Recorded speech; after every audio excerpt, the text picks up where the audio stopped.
Eu estou aqui na frente de um ipê que fica plantado no jardim da Faculdade de Ciências Biológicas da UFPA de Altamira para falar de uma má notícia para essa espécie. O IBAMA recentemente adiou de agosto desse ano para novembro do ano que vem a inclusão da espécie na lista da CITES. O que é a CITES?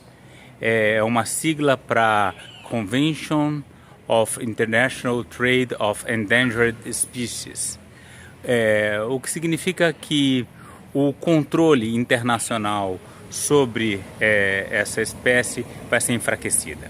A CITES em português significa a Convenção para o Comércio Internacional de Espécies Ameaçadas. E é uma espécie ameaçada, é uma espécie muito explorada na Amazônia brasileira e a sua exploração descontrolada traz prejuízos seríssimos à nossa floresta. É mais ou menos semelhante ao que aconteceu com o mogno anos atrás. Essa é uma imagem aérea tirada a partir do pequeno avião monomotor da floresta da terra indígena Caiapó, onde fica a aldeia Ocre, onde eu fiz o meu doutorado. E essas copas amarelas são de ipês distribuídos na mata. Uma maravilha, lindíssimos.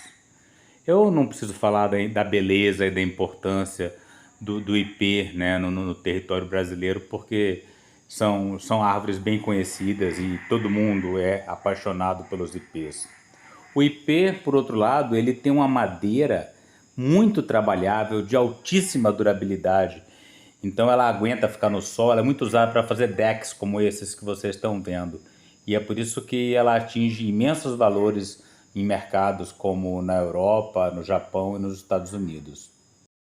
Segundo reportagem do UOL assinada por Pedro Canário, sob o governo do PT, IBAMA adia restrição à exportação de madeira nativa.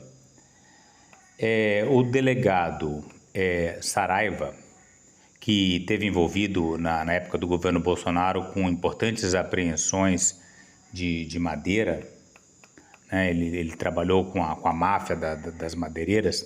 Ele teria dito que a ilegalidade do ipê é gritante e que a inclusão da espécie no anexo 2 da CITES faz uma imensa diferença e sinaliza para o mercado consumidor que agora ele vai saber que está comprando uma madeira ameaçada de extinção. Portanto, para ele o adiamento seria um absurdo. O delegado Saraiva ainda enfatizou que nós vendemos o ipê por um preço baixíssimo em relação ao que ele vale no mercado externo. Para apresentar a posição da Confederação Nacional da Indústria sobre a inclusão do ipê e do cumaru também, eu não tinha falado dele, é outra espécie que está na proposta de ser incluída na CITES, eu vou aproveitar a leitura da carta dessa organização madeireira, né, que não é só madeireira, mas está representando os madeireiros aqui, feita por esse site Florestal Brasil. Falando sobre a proposta de inserção do ipê e do cumaru em todas as suas variações de espécies na reunião do final do ano do CITES. Olha aí, o título da carta é Rejeição da proposta de inclusão do cumaru no anexo 2 da CITES. Claro que que a Confederação Nacional da Indústria vai rejeitar, não vai querer proteção para a espécie, que é exploração. Senhor Ministro, a Confederação Nacional da Indústria, CNI, legítima... Bem, aqui eu vou dar uma acelerada no blá blá blá e ir direto para a parte que realmente interessa. Quem tiver interesse em ver o vídeo completo, e eu recomendo que veja, eu vou disponibilizar o site aí abaixo. O Brasil é considerado uma referência mundial em governança eletrônica ambiental, coibindo o mercado ilegal de madeira e oferecendo, ao mesmo tempo, ferramentas para verificar e rastrear a origem da madeira ofertada legalmente. Agora eu estou na frente de outro ipê, aqui na minha casa agora. Pois é, O problema é que a indústria madeireira brasileira não é nem de longe tão idônea, tão honesta e tão transparente como a Confederação Nacional da Indústria nos quer fazer crer. E não sou eu que estou falando disso. Eu me refiro agora a um outro vídeo feito pela jornalista Maria Celeste no site Observatório da Justiça e Conservação, que entrevistou os jornalistas Alan de Abreu e Luiz Fernando de Toledo, da revista Piauí, sobre o processo de certificação florestal e todos os problemas envolvidos nele. Eu vou botar aí novamente um pequeno recorte do programa, mas esse sim eu recomendo muito que assistam inteiro. Está começando o programa Justiça e Conservação. No programa de hoje, madeireiras com selo de sustentabilidade receberam multas milionárias do IBAMA e vêm praticando aquilo que se conhece como greenwashing. Para falar sobre esse assunto, nós vamos entrevistar 2 jornalistas que fizeram ou que participaram dessa investigação. Fique com a gente dentro de 10 segundos. E no fim do ano passado, a revista Piauí foi procurada pelo SIJ com o projeto de fazer uma grande investigação transnacional na questão ambiental, especificamente nesses certificados de bom manejo florestal no comércio da madeira. A partir de uma base de dados, então, dessas certificadoras, dessas grandes certificadoras, nós aqui do Brasil, e depois o Luiz pode complementar o que eu estou falando, nós pegamos as empresas certificadas que trabalhavam com madeiras da Amazônia, e tivemos a ideia de fazer um cruzamento dessas empresas certificadas com as empresas autuadas pelo IBAMA por alguma irregularidade ambiental. E o nosso objetivo era mostrar que mesmo sendo autuadas sucessivamente por irregularidades ambientais, irregularidades graves, essas madeireiras tinham o selo FSC e continuavam a ganhar o certificado FSC de boas práticas ambientais, né? O que não deixa de ter um grande contrassenso. Pois é, como eu disse antes, eu recomendo muito que vejam o vídeo completo. São inúmeros casos de irregularidades de empresas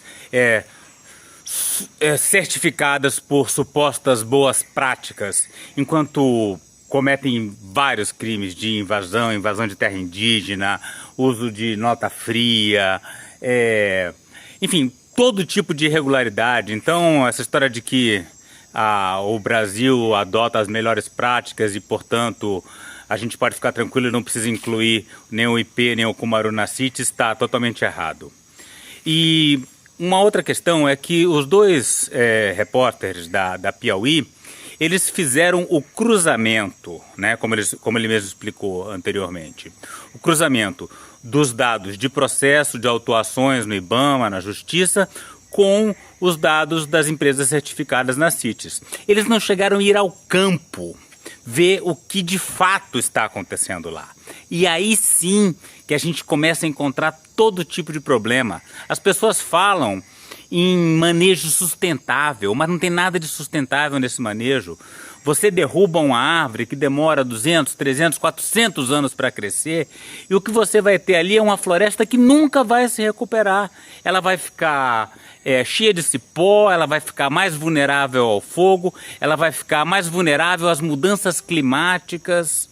É uma floresta que, quando tem atividade madeireira acontecendo lá dentro, existe caça, então a caça é depauperada. Ou seja, ela vai ficar completamente esculhambada, completamente fragilizada. Ela vai deixar de ser aquela floresta maravilhosa, com a nossa fauna, uma floresta que se regenera, uma floresta que provê serviços ambientais, uma floresta acolhedora para os povos tradicionais que eventualmente as usem, e se torna uma floresta secundária, sem valor nenhum, que vai terminar eventualmente virando pasto, porque o manejo não é sustentável. Você tem um ciclo de corte da madeira e depois a floresta está praticamente destruída e condenada a ser uma floresta secundária degradada para todo sempre. Por favor, não me entendam mal.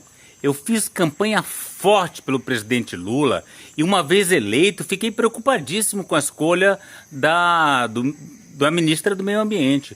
Torci muito para que Marina fosse a escolhida. E fiquei muito feliz que ela assumisse o posto. E também estou muito satisfeito com a volta da fiscalização, a volta do combate aos garimpos em terras indígenas, o combate ao desmatamento. Eu sei que não vai ser uma luta fácil, que o IBAMA tá sem recursos, tá sem pessoal, mas eu acredito muito neles para voltar a uma certa normalidade. Mas existe um problema no grupo da Marina. Nada que se compare ao nível de bandidagem que a gente tinha antes com o Ricardo Salles e Bolsonaro. Não, aquele povo é fascista, é ecocida, é genocida. Qual o problema da Marina? A Marina, foi no tempo da Marina que aconteceu a lei de concessão de florestas públicas para a indústria madeireira. Então eles têm um relacionamento com essas indústrias que fazem o manejo florestal, que é muito pior do que muita gente imagina. E o Rodrigo Agostinho, que foi escolhido presidente do IBAMA, tem um relacionamento com essa questão do manejo florestal que me deixou desde o princípio com a pulga atrás da orelha. No dia 6 de dezembro do ano passado, muito antes de ser escolhido o presidente do IBAMA, o Rodrigo Agostinho comemorava. O plenário da Câmara dos Deputados aprovou hoje requerimento de urgência para o meu projeto de lei 5.518/2020, que propõe mais celeridade e flexibilidade aos contratos de concessões florestais no país. As concessões florestais partem do princípio de que nós somos incapazes de cuidar das nossas florestas e vamos entregar para que outros cuidem. Em um vídeo anterior eu fiz uma comparação com uma mãe que se julga incapaz de cuidar dos próprios filhos e entrega os filhos para adoção. Mas a comparação não é boa, não, é muito pior do que isso, porque quem vai adotar esses filhos, quem vai adotar essa floresta, vai destruí-la, vai explorá-la, vai acabar com suas árvores, vai acabar com sua fauna. Então é como se a mãe não desse conta de cuidar dos filhos e entregasse a criança para o trabalho escravo, que vai destruir a sua vida. Então é muito grave a ideia de conceder as florestas públicas brasileiras para atividades madeireiras. E é por isso que eu fico bastante preocupado da relação do Rodrigo Agostinho com a indústria madeireira. E é por isso que eu estou muito preocupado com essa decisão de adiar a inclusão das várias espécies de ipê e do cumaru nas CITES, que é uma lista que traria, não impediria a comercialização delas não, dessas espécies. Só traria mais controle internacional, mais atenção para a exploração dessas espécies que está acontecendo em grande escala em toda a Amazônia, de uma forma que não está sendo controlada de forma nenhuma, diferente do que a Confederação Nacional da Indústria argumenta. Por isso, vejam o vídeo do Observatório da Conservação e Biodiversidade sobre o greenwashing e façam o seu próprio julgamento.